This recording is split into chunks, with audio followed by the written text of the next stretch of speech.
Hi there. It's November the 18th, and we're continuing our journey through the letter of James, and we're in chapter 2, reading from verse 18 and going through to chapter 3 and verse 18. So initially here, James is speaking very clearly about his understanding of faith, that it is issues in works, it issues in results. Things happen as a result of people having faith. He actually says at one point, so you say you believe in God, you say that you trust in God, well actually so does the devil, and the devil doesn't produce anything good.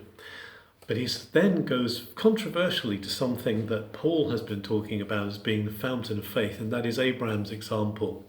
And he quotes that thing that says, Abraham trusted God and it was credited to him as righteousness.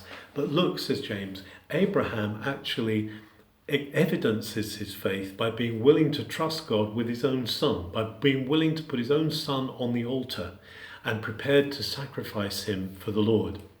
And so he says this shows that works, something that we do, comes out of the faith that we have.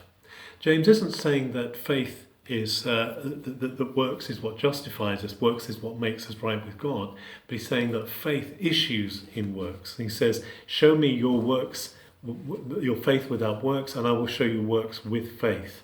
And so he very much is putting himself out there on the line, but it's this Hebrew understanding of wisdom that isn't just about what's in here, not about what's in here, but actually about what issues out of the life.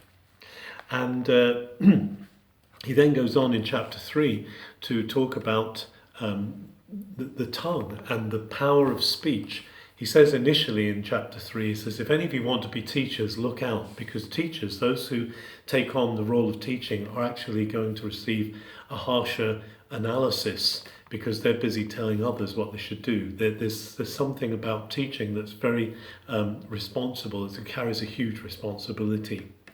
But he also points to the tongue and he says, look, the tongue is such a powerful instrument, such a powerful thing in our bodies. And look what happens. We produce good things and bad things with our tongues. Says, how can this be? Salt water can't come from a pure spring. Olives can't come from a fig tree. And yet here we are in our lives so often blessing God and then criticizing men who are made in God's image. He says, how can we criticize? How can we run down those who are made in the image of the very one that we're praising with our mouths? He points out how easy it is to start trouble with the tongue.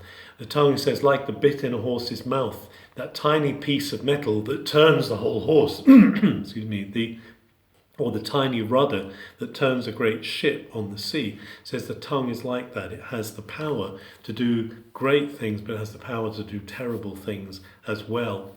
And so he's urging us to take care with our tongues and to bring them into subjection. And lastly, in chapter 3, he's talking about wisdom.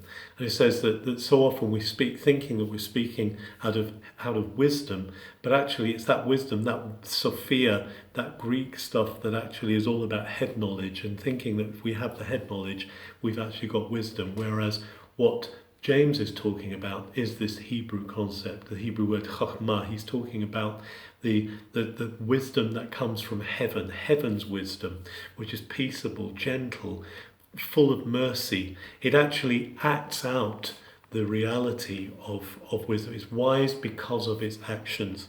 So James is very much a man looking for actions that lead into life, not just good words, not just nice words, not just teaching, not just things on the inside, but things that outwardly show that we are with God. Let us, as we go forward in today, let us keep a guard on our mouths, recognizing that words are so powerful, words can harm and they can hurt and they can divide. As James says, they can set things on fire that we never intended to.